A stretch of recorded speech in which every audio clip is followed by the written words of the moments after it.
Minha esposa não pôde estar comigo, minha princesa, né? Minha altura só 23 anos, me deu 3 filhos maravilhosos. Essa semana eu tive mais uma oportunidade de chorar, né? Porque pai, disseram que depois de passar dos 40 só sabia chorar os pais, é verdade? Vira chorão, disseram, esse negócio não acreditei muito não, mas é verdade. Meu filho essa semana agora, sexta-feira, o meu filho, eu fui com a formatura dele, mais uma no caso, né? Da honra e glória de Deus, de 10 da companhia dele, ele faz parte do CIA Comandos, PQD, dos 10 da companhia, só ele que foi a cabo. Não deu glória a Deus porque não foi teu filho, né? Vou repetir então para poder dar glória a Deus. Só ele que foi a cabo de 10, irmão. Por favor, né? Grave só aquele que se alega, né, irmão? Então Jesus é muito bom. E aí quando eu ouvi aquela coisa toda, a gente só chora, né? É um orgulho terrível, né? Então graças a Deus me deu mais uma filha, a do meio abençoada também. Gosta muito do Vance, Patrícia. E a minha pequenininha. Estão aqui comigo hoje porque de fato tem festividade, né? Quero agradecer ao nosso pastor e presidente. Muito obrigado, tá? Pela confiabilidade. Estamos aqui ministrando a palavra. Palavra essa que nós amamos, gostamos. O Vance dispensa comentário. É meu amigo, como disse, de muito tempo, né? Conhecido na época da capoeira, como ele falou. Antes era conhecido como florista, né? O cara que gostava de floreira era o Vance, corpo de mola. O Vance era chato, né? E eu era o cara da tapa. Eu só gostava de bater. Eu gostava de bater. Eu gostava de dar floreira, eu gostava de bater, né? Se for bem fazer amizade, eu não gostava de briga, né? O negócio era sério. Só Jesus na cama. Mas Jesus é bom, bem, irmãos? Então, sem mais delongas, eu prometo que eu não vou me demorar. Vou te transmitir o recado que Deus ele tem para nos passar nessa noite. Tem alguém que toca esse negócio aqui? Tem alguém que toca esse negócio? Tem? Hoje só eu. Só o senhor toca? Hoje só eu. Hoje só eu. Meu Deus, que mistério. Então deixa Deus te usar então no fundo aí, tá, filho? Deixa Deus te usar com força. Por gentileza, abra a sua Bíblia comigo. No Evangelho de Cristo, me deixaram a prévia que o culto é de missões, não é isso? Evangelho de Cristo, segundo escreveu São Marcos, capítulo 4, vê se você consegue achar o verso de número 40, e vamos ler o 41. Evangelho de Cristo, segundo escreveu São Marcos. Pode deixar um pouco, parabéns, pastor, obrigado. Capítulo 4, versículo 40 e 41. Marcos, capítulo 4, verso 40 e 41. Quem achou, diga amém. Amém. Quem não achou, diga escola dominical. Ali, ó. Ó o mistério. Amém, irmãos? A minha tradução é um pouco diferente, pois a minha Bíblia é NVI, tá? Mas o sentido é o mesmo. Vamos lá? Versículo 40 diz assim: Então perguntou aos seus discípulos: Por que vocês estão com tanto medo? Ainda não têm fé? Versículo 41. Eles estavam apavorados e perguntavam uns aos outros: Quem é este que até o vento e o mar lhe obedecem? Vamos repetir isso aqui, só partear? Quem é este que até o vento e o mar lhe obedecem? Eu quero parafrasear o texto. Não precisa abrir, só acompanha. Capítulo de número 3 do livro do Gênesis. O capítulo é o 3. O verso é o número 15, que vai dizer assim: Porém, inimizade entre você e a mulher, entre a sua descendência e a descendência dela. Esta ferirá a sua cabeça e você lhe ferirá o calcanhar. Amém? Toma teu assento em nome de Jesus. Glória a Deus.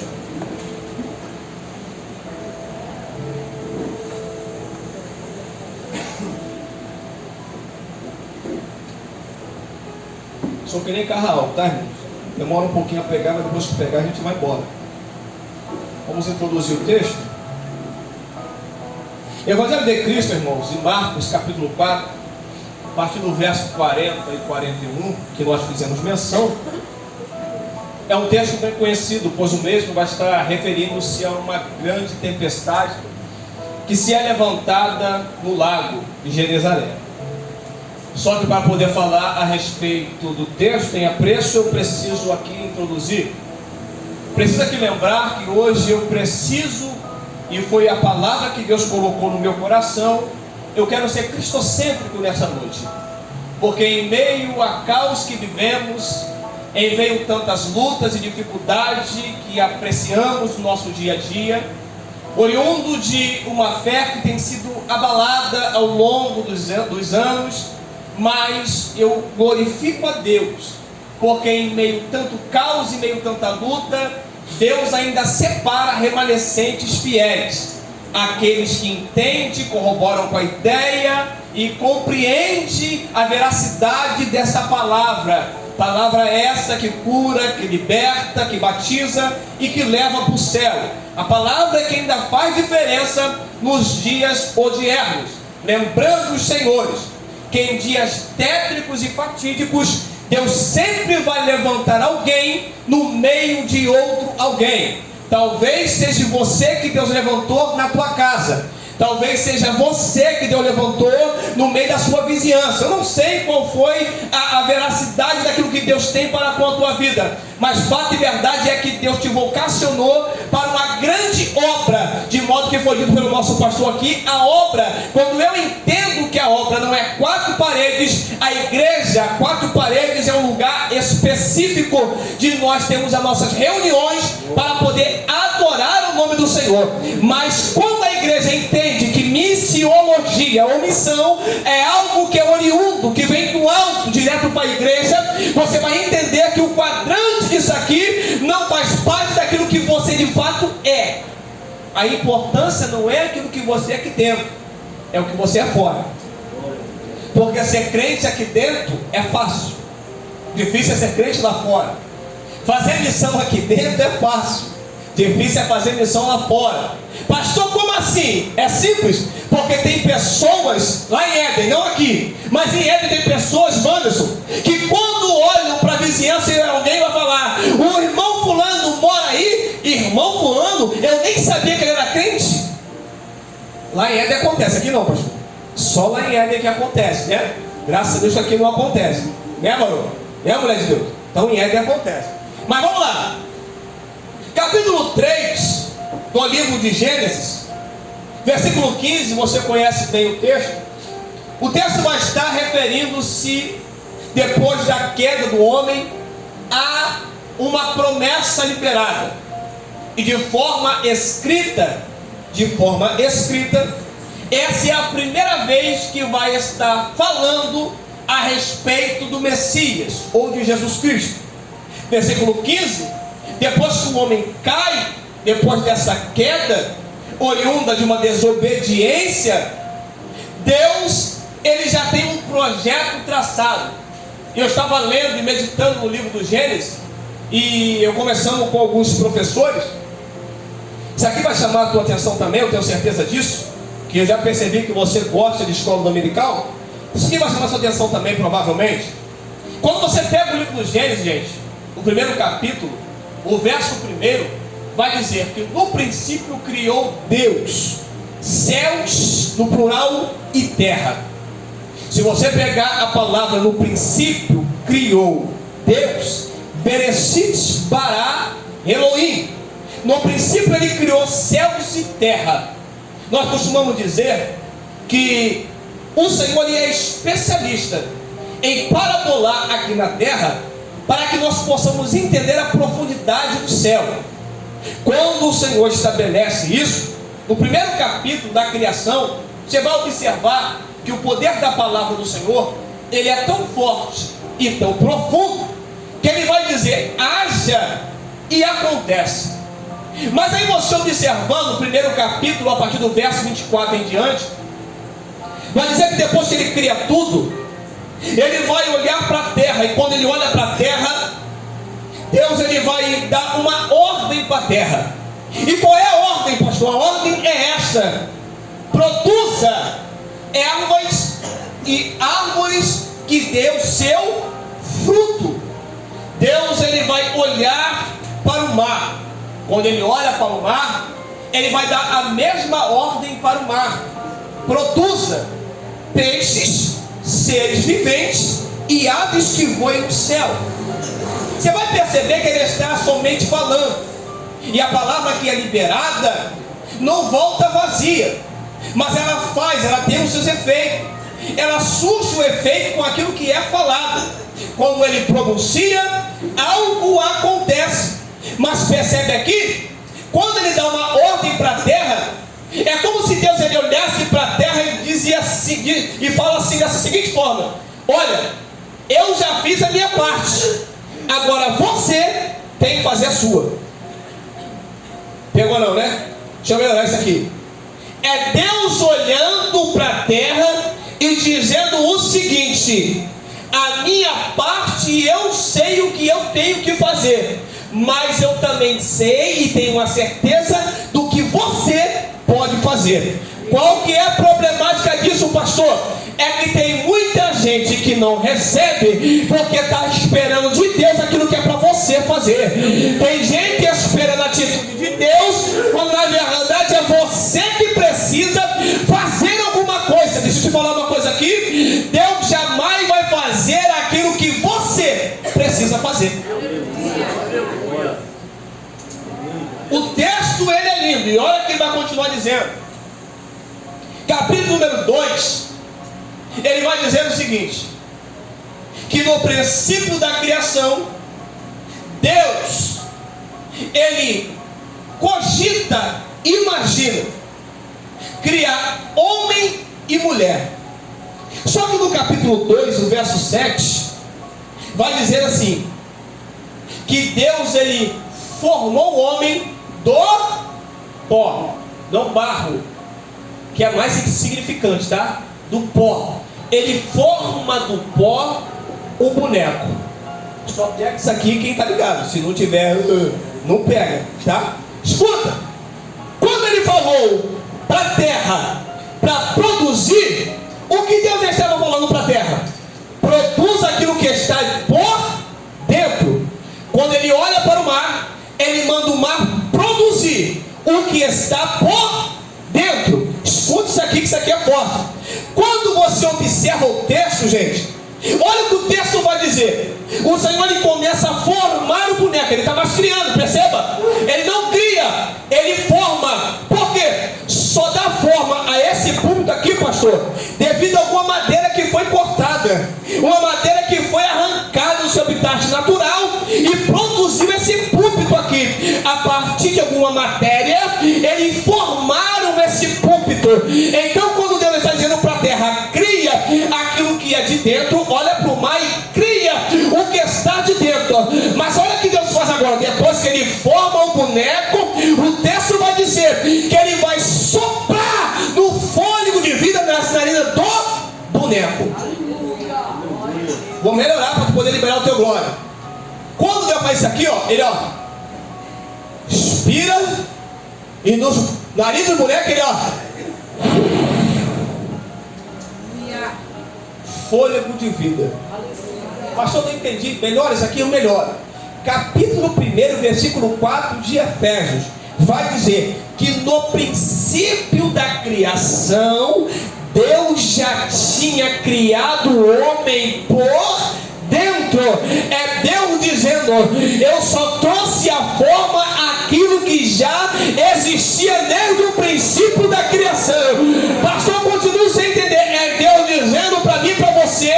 Será que você não conseguiu ainda entender que tem pessoas em nosso meio, inseridas em nosso meio, que estão dando uma de coitadinho, de pobre coitado, pela situação que passa difícil, a enfermidade que bateu a porta? Só que Deus está te dizendo, entre milhares de embriões tentando fecundar um óvulo, olha quem foi que nasceu, olha quem está aqui hoje, olha quem está de pé.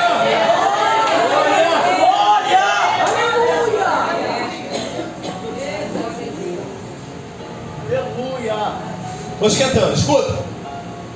O texto vai dizer, depois que ele forma o homem, você conhece a história melhor do que eu, o homem ele tem uma ordem direta. É verdade que esse homem ele tem prioridade. Pergunta: qual prioridade, pastor? A prioridade que esse homem tem é, primeiro, ele não precisa de uma barriga para poder ficar 9 meses para depois nascer. Ele já nasce perfeito e já nasce um adulto. Oh, bendito seja o nome do Senhor. Então esse homem agora tem algumas outras priori. Qual é a priori? Ele vai andar perto de leão e leão não ataca. Ele vai andar perto de cobra e cobra não pica. Por que tu riu, Vantes? Só o Vantes que entendeu esse mistério? Escuta. Olha a ordem que ele tem. Está vendo os animais que estão no campo? Dá nome a todo mundo. Você que vai dar o nome. Olha o que Adão faz. Olha a prioridade. Olha o privilégio. Adão vai dar o nome para todos os animais que estão no campo. E a única ordem que Adão tem é: não toca na árvore que está no meio do jardim. O texto vai dizer que Adão, depois de ter dado o nome de tudo, Adão agora ele tem uma tristeza profunda, uma tristeza crônica e aguda. Cá para nós, quantos aqui são casados aqui? Levanta a mão aqui. Homens casados. Cadê? Todos. Deixa eu fazer uma pergunta. Dá para se virar sem a varoa do lado? Dá não? Dá, pastor? Se vê sem a sua costela, não dá, né? Não dá, né, meu? Eu tive uma experiência em casa, eu tive contando na igreja e todo mundo riu. Hoje? Eu tive uma experiência, não sei se passou por algum de vocês aqui, mas eu vou falar isso aqui. Gente, eu ficava maravilhado com a minha esposa. Fico, melhor dizendo. Porque minha esposa tem habilidades que acredito que todas as mulheres devem ter essa habilidade. A mulher consegue colocar comida no fogo, consegue lavar roupa ao mesmo tempo, consegue cuidar da criança, consegue varrer a casa, consegue cuidar do marido, tudo ao mesmo tempo. Minha esposa falou assim: amor, coloca o arroz no fogo e depois tu vê a roupa está na máquina, tá? Falei: tá. Eu coloquei o arroz no fogo, aí abaixei, né? Aí fui ver a roupa, esqueci do arroz, queimou o arroz. Queimou o arroz, pastor. Eu falei: não dá para fazer as duas coisas ao mesmo tempo. E mulher tem essa habilidade, né, Raul? Né, mulher Deus? Por que a mulher consegue fazer esse negócio, né? Mulher faz tudo ao mesmo tempo e não consegue se embolar, gente. É uma habilidade que só a mulher tem. Nós homens não conseguimos fazer isso. E cá para nós, não dá para viver sem elas. Adão está desesperado. Por quê? Está vendo os animais, todo mundo com o seu casalzinho, e ele está sozinho. O Senhor olha de lá de cima e vê a tristeza de Adão, e você conhece a história. Cai no profundo sono, pega a mulher, vai a partir da sua costela, cria a mulher, forma a mulher, e Adão agora tem a sua companheira. E cá para nós, ele pegou aquilo que está do lado, tá? Não é que está embaixo na sola do pé e nem que está em cima. Mulher foi feita para estar do lado, adjutora, ajudadora, de fato e verdade. Só que o texto vai continuar. Passa-se o tempo, passa-se os anos, e aí a serpente encontra uma brecha, porque a verdade é que a mulher é um vaso sim mais frágil. Por quê? Porque a mulher é por aquilo que ela ouve, e nós homens somos por aquilo que nós enxergamos. Cientificamente comprovado. Mulher é por aquilo que ela ouve. Tanto é bem verdade que às vezes você vê e não ri, senão tu não vai para o céu. Tu vê aquele negócio às vezes feio pra caramba e vê uma mulher linda, maravilhosa. Você fala: como é que ele conseguiu ficar com essa mulher aí? É que mulher, ela ouve, né? Tu viu, né, mano? Tu gostou, né? É porque a mulher ouve. Você está entendendo? Então a mulher ouviu a serpente. E aí, você conhece a história. Não vou meter aqui. Mas aí vem a queda do homem. Capítulo 13, verso 15, nós acabamos de fazer menção. Há uma profecia liberada. A profecia, ela aponta para Cristo. Então, ao andar do tempo, vai se passando. O profeta que mais falara a respeito do Messias foi o profeta messiânico chamado de Isaías. Isaías vai dizer no capítulo 7, versículo 14, que a virgem conceberá e dará à luz a um filho. A Bíblia vai dizer também, o próprio Isaías, no capítulo 8, a partir do verso 10, se não me falha a memória, 9 e 10, vai dizer que esse menino que nasceu, ele é maravilhoso, conselheiro, Deus forte, Pai da eternidade, e ele é príncipe da paz. Olhando o texto que Isaías está dizendo aqui, gente, é um tanto quanto confuso. Por quê? Porque o menino vai nascer, só que ele nasce já é maravilhoso, ele nasce já é conselheiro, ele nasce já é príncipe da paz, ele nasce já é Deus forte. Ei, quem é esse que nasce? É o próprio Cristo que irá nascer, segundo a profecia que tinha sido liberada. Então a história vai dizer, continua o tempo passando, e aqui eu entro no capítulo 1, versículo 21 do Evangelho de Cristo, segundo escreveu Mateus. A Bíblia vai dizer que a virgem conceberá e dará à luz a um filho, e será chamado de Jesus. Jesus, o Messias.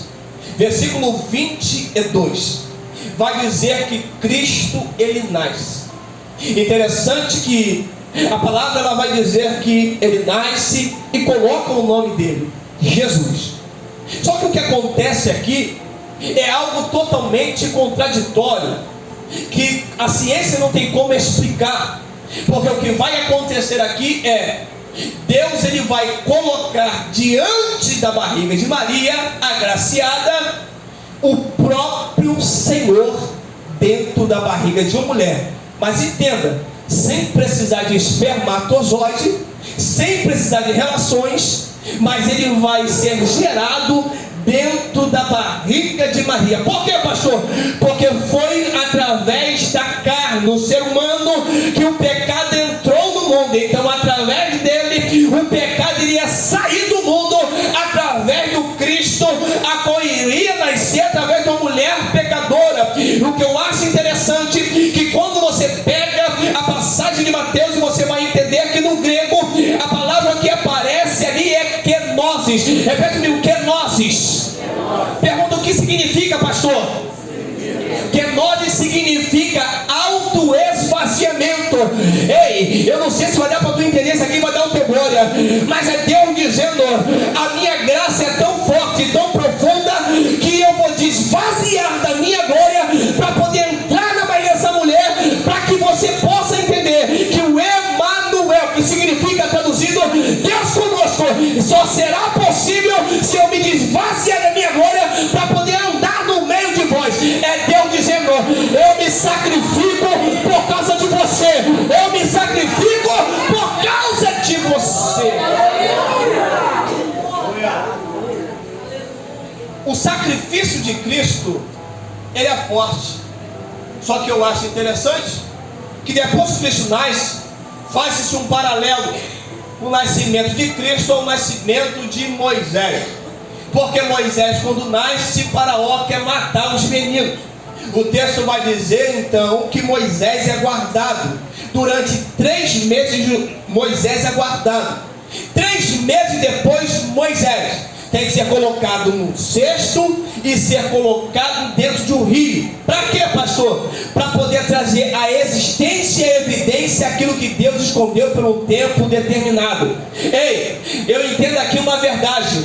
Moisés, para poder estar dentro do cesto, para Moisés continuar crescendo, foi necessário estar guardado, escondido. Qual que é o problema da minha geração? É que a minha geração não quer se esconder. A minha geração ela quer se aparecer. Coloca nos outdoors, coloca nos YouTube. Ei, tem gente demais querendo ser estrela, quando na verdade quem tem que brilhar é quem tem que brilhar é o Nazareno. A minha geração volta a entender que quem nasceu para brilhar foi Cristo ressurreto.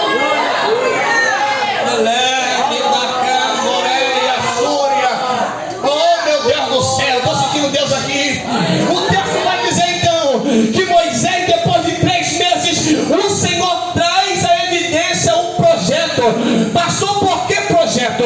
Porque Deus ele tinha um projeto traçado através da vida de Moisés. Enquanto o faraó está querendo matar as crianças, Deus guarda. Só que perceba aqui, como Deus coloca Moisés no rio para poder expressão a princesa, perceba que existem três que estão localizadas próximo do cesto: é a princesa e as suas duas servas. Só que eu entendi aqui uma verdade: por que a serva da esquerda não conseguiu ver o cesto? Porque o da direita não conseguiu ver o texto. Quem vê o cesto é quem está no centro, quem está no meio. Ora, senhoras e senhores, e eu perguntei: Senhor, por que as servas não conseguiram ver o cesto? E Deus falou comigo: simples, meu servo, porque eu só mostro o projeto para quem tem recurso para poder concluir ele. Tu não pegou essa aqui? Aleluia!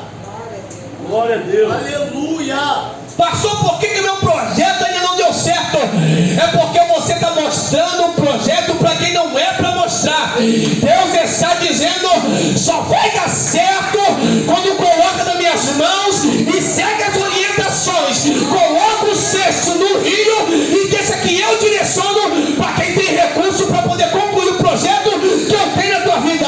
Lá vai a primeira palavra real para a tua vida nessa noite. Levanta a mão direita, porque eu quero profetizar. Eu estou debaixo de uma graça e Deus está mandando dizer para algumas pessoas aqui: eu ainda estou de pé, eu ainda estou no controle do teu projeto. Qual que é o problema, pastor? Para de mostrar projeto para quem não tem recurso. Deixa o projeto escondido, que no tempo certo eu vou dar vitória.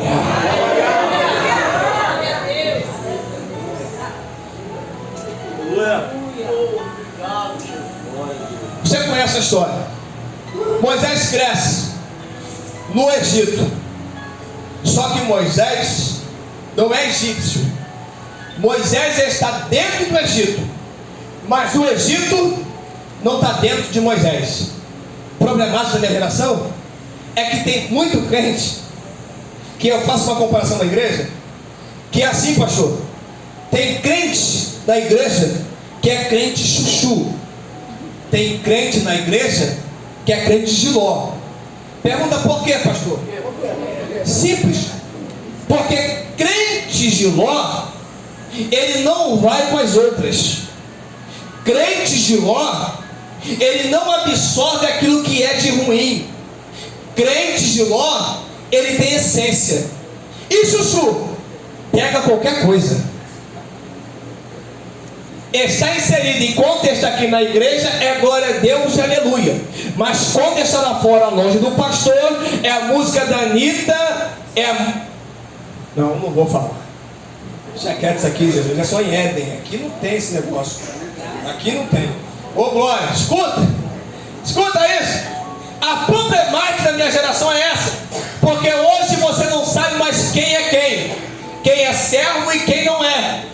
Quem faz a diferença hoje só consegue ver aqui, porque com a Bíblia na mão é mole. Falar em mistério é fácil, mas a problemática é: quem é você na vizinhança? Na minha época, não sei se a do pastor também era assim, para ser consagrado ao ministério, havia-se uma sindicância. Tinha que ir na região para saber quem era o diácono Wanderson. Quem era o diácono? Será que chegava lá o pastor e perguntar: conhece o irmão fulano de tal? Irmão fulano? Eu não sabia nem que ele era da igreja. Fica aqui comigo, aqui, tomando até umas cajibrinas. Meu Deus. Ué, mas lá na igreja da glória a Deus, aleluia. Lá, aqui ele é diferente. É crente chuchu. Só tem Éden, aqui não tem. Glória a Deus por isso. Escuta, se eu pregar, o texto vai dizer que Jesus nasce, capítulo 2, versículo 13 de Evangelho segundo escreveu São Mateus. Agora vão tentar matar a Jesus. A Bíblia vai dizer que ele vai fugir para o Egito. Foge para o Egito. E aqui eu começo a pregar. Jesus, depois que foge para o Egito, o texto vai dizer que Jesus, com 12 anos aproximadamente, ele aparece em cena. Com 12 anos ele aparece. E o que eu acho lindo é: ele aparece com 12 anos, ele aparece ensinando. Jesus aparece com 12 anos, confrontando os sacerdotes da época. E alguém que olha vai dizer: quem é esse menino com tanta sabedoria? Quem é esse menino que tem tanta inteligência? Interessante que o texto vai dizer que Jesus vai sair com a sua família, José, Maria e seus irmãos. Ele vai sair para o templo. A Bíblia vai dizer que é caminho de 3 dias. Ele vai sair e vai chegar no templo. Chega no templo, ele se assenta. E o que mais Jesus gostava de fazer era ensinar. O que mais Jesus gostava de fazer era ensinar. Jesus senta e começa a ensinar. Vai se passando o dia, a tarde, a noite. Chega no dia seguinte, os parentes de Jesus se reúnem com seus irmãos e vão embora. Vão voltar para casa. E no meio do caminho, alguém pergunta: viu Jesus por aí? Alguém viu Jesus? Estão procurando Jesus.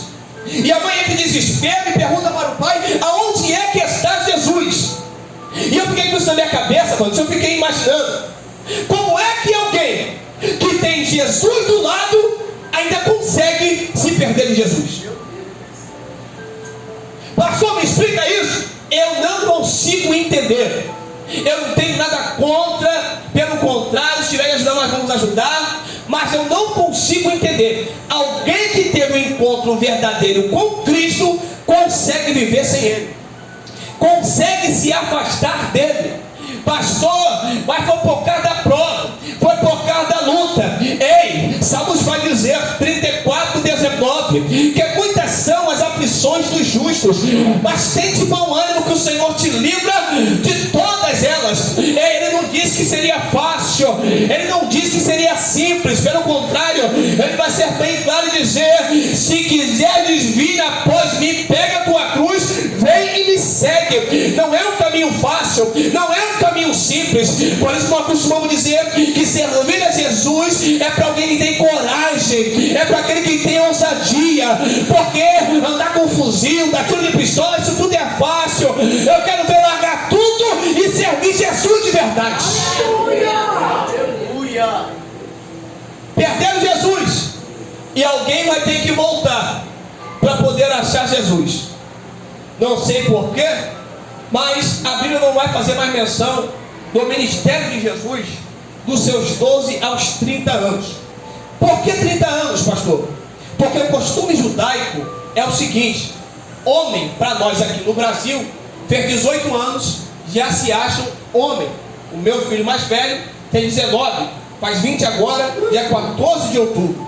Então ele já é um homem perante a lei do nosso país. O povo judeu não. O povo judeu, homem, era a partir dos 30 anos. Então Jesus toma esse período todo. Alguém pergunta: pastor, e o que Jesus estava fazendo? Sei lá o que ele estava fazendo. Quem sabe estava soltando uma pipa, quem sabe estava jogando uma bola. Pastor, gosta de jogar bola? Quem sabe está jogando uma bola, quem sabe está jogando um basquete, um beisebol, não sei. Nem me interessa o que ele estava fazendo, mas o que me interessa saber é: ele estava ali se preparando para poder exercer o ministério de 3 anos e meio aproximadamente. Vai doer, vai apertar, mas vai curar. Qual é o problema da minha geração, Diácono Wanderson? É que não dá para poder ser missionário, não dá para ser evangelista, se não senta para poder aprender. Como é que é ficar em pé para poder ensinar? Aleluia! Glória a Deus. Pastor, não entendo e não entendi. Jesus está ensinando da seguinte forma: há uma necessidade de se preparar, de se assentar. Se é para poder fazer missão, qual que é a problemática da missão? A missão, ela já nasceu no coração de Deus. Ei, quando Deus ele envia Cristo, é para você entender, é um projeto missionário. Qual é o projeto missionário, pastor? Fazer missão. Primeiro, missão, uma das palavras oriundas de missão, mishá, é o seguinte: fazer com perfeição, executar com excelência, ou obedecer aquilo que lhe foi dado. Entender o que é missão é fazer algo com excelência. Só que não dá para fazer missão se eu não sento para poder aprender o que é ser missionário. Ser missionário implica te dizer o seguinte: um dos maiores missionários que eu vejo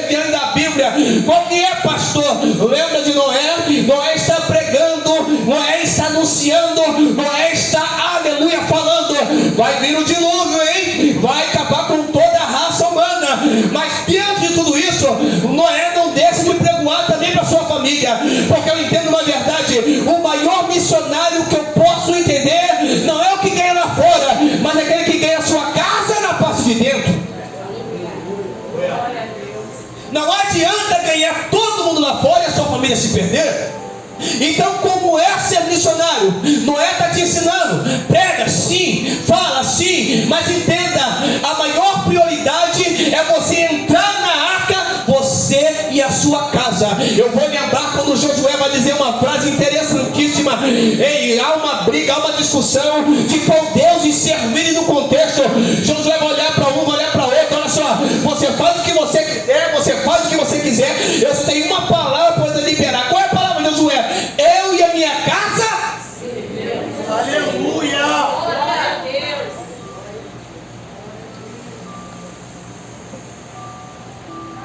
Jesus, depois de todo esse período, com 30 anos ele aparece e começa a sua obra missionária. E olha a obra missionária de Jesus, capítulo 5 de Mateus. Ele vai estar no monte, segundo a cultura, um monte chamado Monte Eremos. O Monte Eremos, ele vai escrever a bem-aventurança. No Monte Eremos, ele vai estar sentado ensinando exatamente tudo aquilo que iriam passar e que deveriam executar. Os discípulos estão ouvindo e, como de costume, uma multidão acompanha para ouvir a palavra.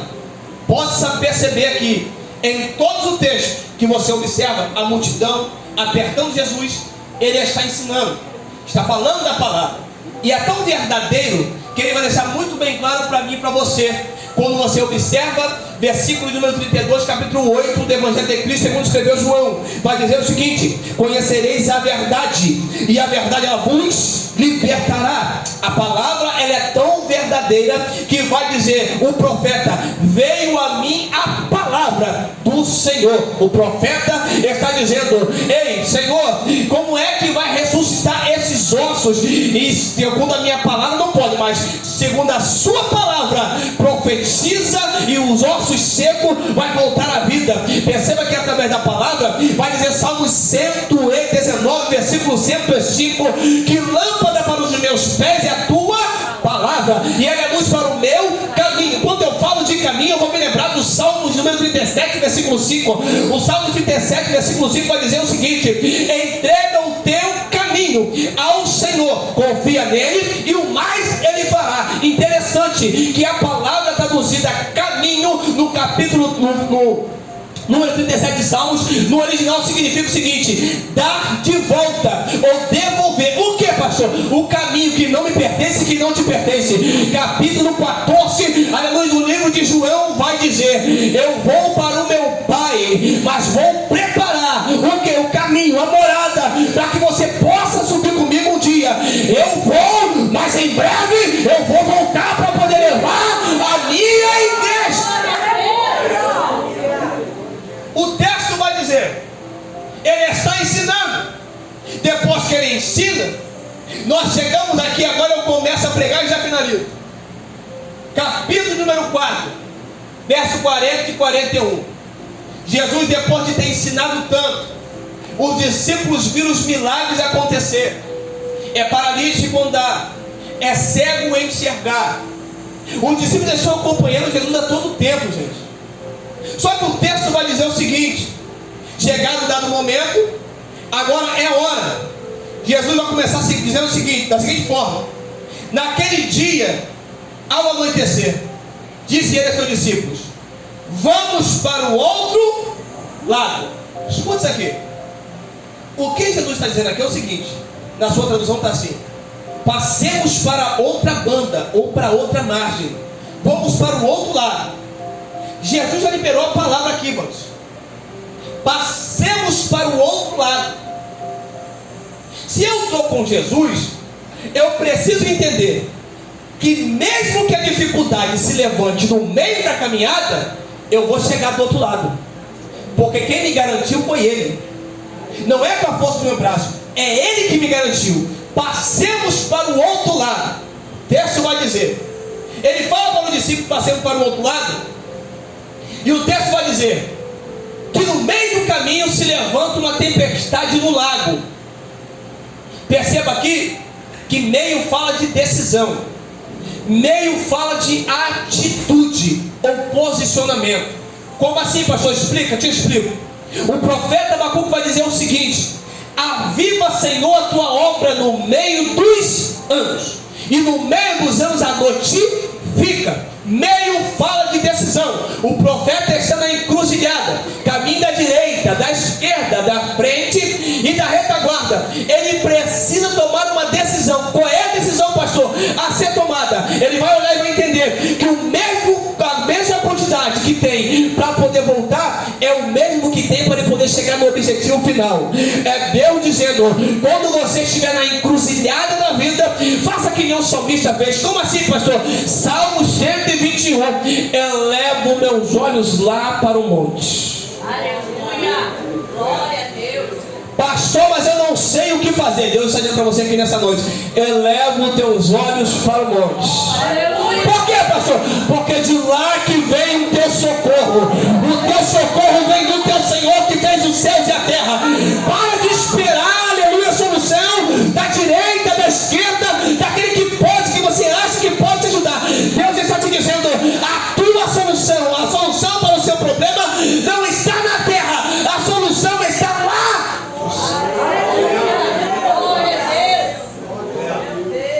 Os discípulos têm que passar para o outro lado, gente. Só que a tempestade se levanta. E a tempestade que se levanta, agora Jesus está diante do barco, e o texto vai dizer que ele está dormindo na popa. Isso aqui é interessante, porque sempre vai dizer o seguinte, irmãos: na embarcação, diz o texto que ele está com uma almofada. Na embarcação só pode ter a almofada o comandante da embarcação.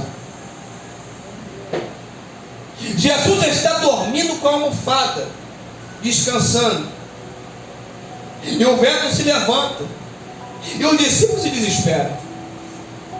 Aí o texto vai dizer que vão lá e acordam a Jesus, e dizendo para Jesus: mestre, estamos perecendo. E Jesus, ele vai levantar, e olha que interessante, Jesus olha, pastor, para os discípulos, e a palavra, escuta, palavra que é liberada é essa aqui, ó: vento,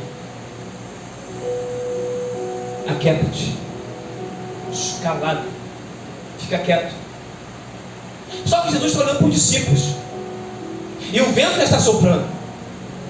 E aí tem uma verdade, que a palavra de Jesus é tão forte, mas é tão forte, que ele não precisa olhar para a tua situação, só precisa liberar a palavra, que o milagre chega aí hoje. Só um pegou, vai repetir do lado de cá. Só um pegou. Vai repetir aqui. Jesus está dizendo: ei, o que falta para você é acreditar naquilo que a palavra ela diz para você. Que palavra, pastor? Hebreus 11: a fé é o firme fundamento das coisas que se esperam, e ele é prova das coisas que se não vê. Pastor, eu não estou vendo, é por isso que você tem que acreditar. Pastor, eu não estou sentindo, é por isso que você tem que acreditar. Por quê? Porque a palavra já foi liberada para você hoje.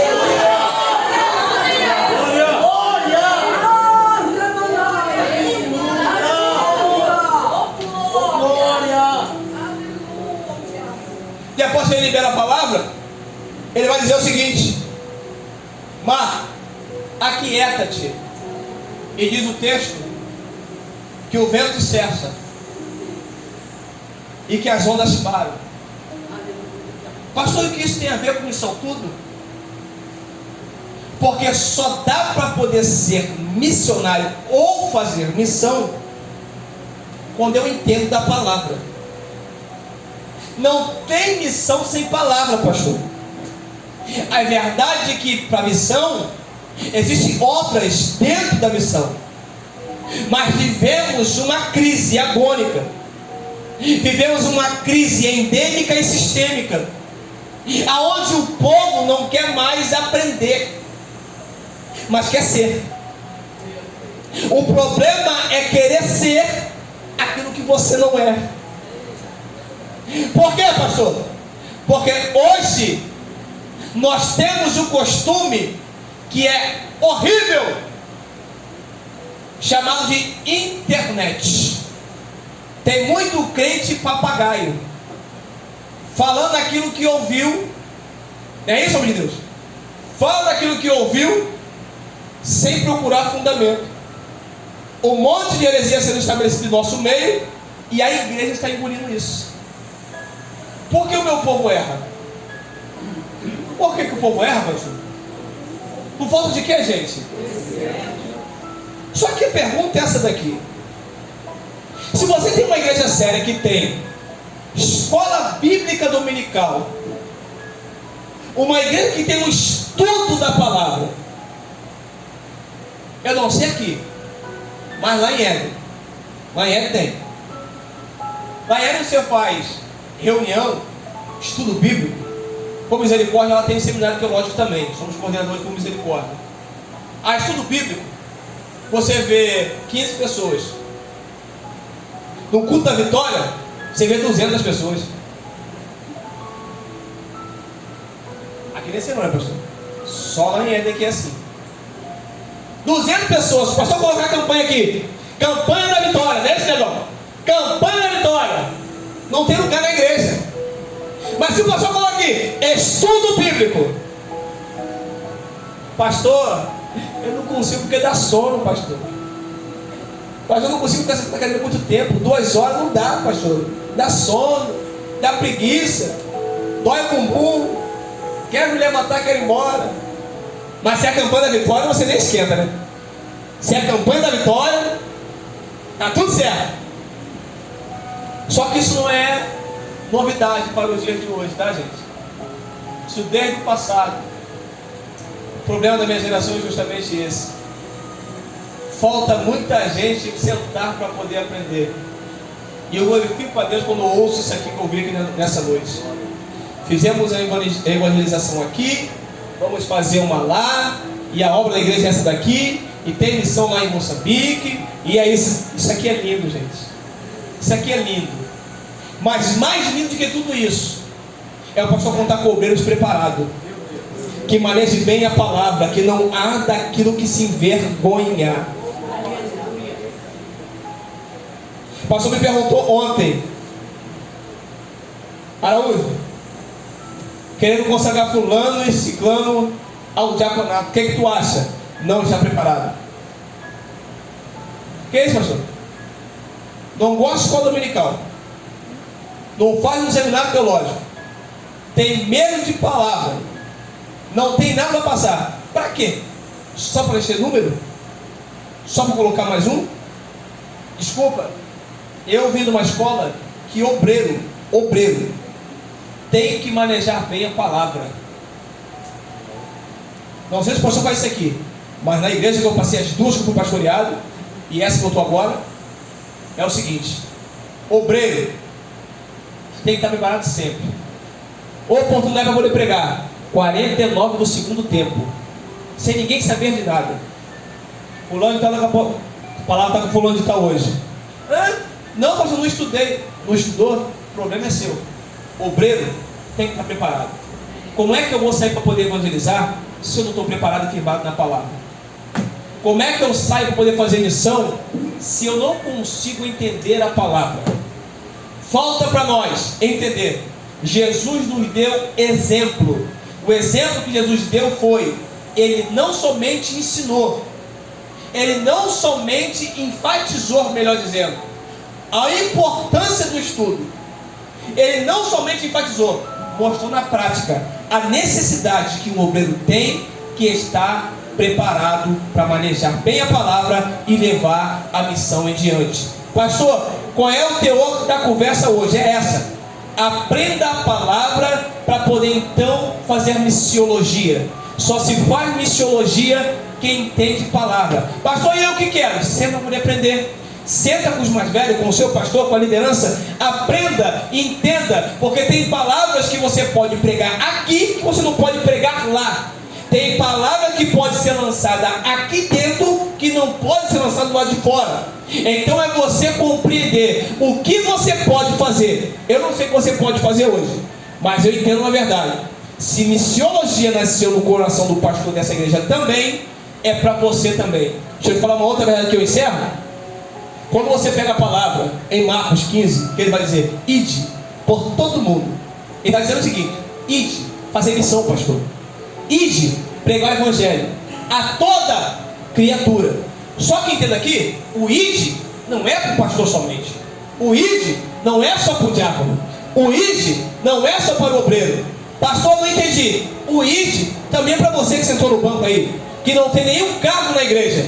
Mas missão é para você. Por quê, pastor? Porque missão nasceu primeiro no coração de Deus. Por isso, ele enviou Cristo para ser o maior missiólogo da nossa geração. Para a nossa geração. É você entender. Assim como foi no passado, também é no nosso presente. Os anais do tempo passou, mas a palavra, ela nunca mudou. Missão nasceu no coração de Deus para o coração da igreja. Que você possa entender e compreender. Missão também é para você. Que Deus te abençoe e nós temos a oportunidade em nome de Jesus.